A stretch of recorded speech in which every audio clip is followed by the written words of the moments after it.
right, let me press a little bit. Almost all the conflict in your life is predicated and built upon your belief that the world's about you. The reason you get angry in traffic is because the world's about you. Get out of the left lane!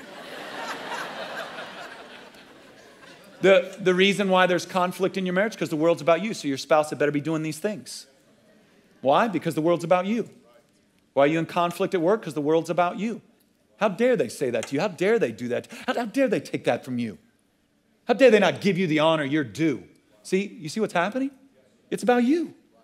And the more the world's about you, the more angry and tired you'll be. And the more it's not about you, the more free you are. So listen, if ultimately when I come home, my marriage is about Jesus Christ, and there is a grace there, there's a forgiveness there, there's a patience there, and there is a mercy there. If my marriage is not about the gospel of Jesus Christ, but rather is about me, then there's expectation there. Isn't there? I mean, there's some things that better be done. I don't want to hear that, woman. That's what happens if it's about me. It's about me. I start talking about my happiness and what I'm doing, what I'm owed. Or my wife does, but if it's about him, then I'm free. If my money's about him, then I'm free. If pastoring this church, proclaiming the gospel is about him, then I'm free. So if I come into a place like Elevation's just ridiculous, man. I mean, I just feel like since I landed, people like rubbing my shoulders and carrying my bags, and it's like, put me down, I can walk, right? I mean, it's just ridiculous.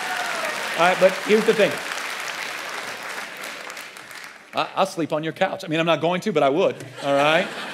Got me a nice room. I'm staying in that room tonight, Pastor. But ultimately, I don't need that. I'm not in it for that. I'm not the point. So I always get uncomfortable with some of the, oh man, you changed my life. Man, I didn't do anything. Tell you what, I studied some stuff and I yelled at you. And you're a bit masochistic because you wanted me to do that. Now you're, call me a moron again. Okay, moron, all right? And so when it's not about, like, let me give you a biblical example of this freedom. The Apostle Paul, just an untouchable man. I mean, you just couldn't do anything to him. Just unfazed. And this is a man that was hard-pressed. All right? This was a man that was in prison and beaten and left for dead on more than one occasion. All right? Shipwrecked twice. Maybe even 3. Shipwrecked 3 times. Like, look, man, my plane goes down. I'm driving. 3 times shipwrecked. And then one of my favorites, he's shipwrecked, gets to an island, gets bit by a snake. Now, at what point are you not going, Lord, are you serious? I'm doing your work. But you couldn't touch him, right? We'll kill you. To die is gain. We'll leave you alone. To live is Christ. We'll torture you. Well, I do not compare the sufferings of this world to be compared to the future glory. We'll put you in prison. Well, give me a hymnal. I'm going to convert all your guards and sing to worship. So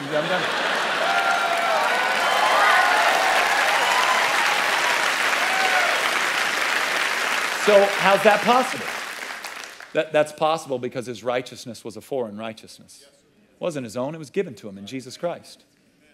See, so if I could take this whole message and kind of just boil it down and condense it into its purest form, here's simply what we're celebrating here.